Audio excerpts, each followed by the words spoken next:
మాజీ ఎమ్మెల్యే పెండం దొరబాబు అన్నారు. పిఠాపురంలో పవన్ కు వచ్చిన భారీ మెజారిటీ కేవలం కాపు సామాజిక వర్గం వల్ల కాదని, అన్ని వర్గాల ప్రజల మద్దతుతోనే సాధ్యమైందని పేర్కొన్నారు.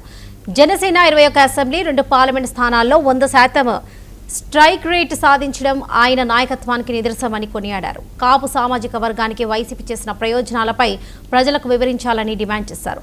పిఠాపురం అభివృద్ధికి రాజకీయాలకు అతీతంగా అందరూ సహకరించాలని పిలుపునిచ్చారు.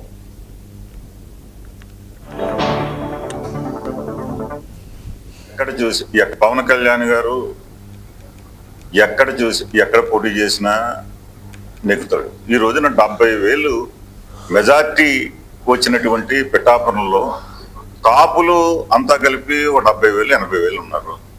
మెజార్టీ 70,000 తెచ్చుకున్నటువంటి వ్యక్తి పవన్ కళ్యాణ్ గారు. ఈ రోజున పవన్ కళ్యాణ్ గారు ఎక్కడ పోటీ చేసినా ఆయన పోటీ చేసినటువంటి నియోజకవర్గాల్లో అన్ని కూడా 21 నియోజకవర్గము, అలాగే పార్లమెంట్ 2 పార్లమెంట్లు కూడా 100% స్ట్రైక్ రేటు ఆయన నెగ్గించుకున్నటువంటి వ్యక్తిగా. ఇప్పుడు పోటీలని రాజకీయాల్లో పోటీ చేసినప్పుడు ఓడిపోతాం, ఎవరో ఒకరు నెగ్గుతారు. కానీ ఒకప్పుడు ఓడిపోయింది దృష్టిలో పెట్టుకోవడం కాదు, ఈయన 14 సంవత్సరాలు 12 సంవత్సరాలు పార్టీ పెట్టి ఆనాటి నుంచి ఈనాటి వరకు కూడా ఎక్కడా కూడా ఆయన మనసులో లేకుండా త్రికరణ శుద్ధిగా రాజకీయాల్లోకి వచ్చాం, ఓటములు ఉంటాయి, అన్నీ ఉంటాయి అని ఒక నిర్దిష్టమైన రాజకీయ ఆలోచనలతో ముందుకెళ్తున్నటువంటి వ్యక్తిగా ఎక్కడా కూడా ఇవన్నీ దృష్టిలో పెట్టుకోకుండా ఈ రోజున పిఠాపురం రావడం అనేది పిఠాపురం నియోజకవర్గ ప్రజల యొక్క అదృష్టం.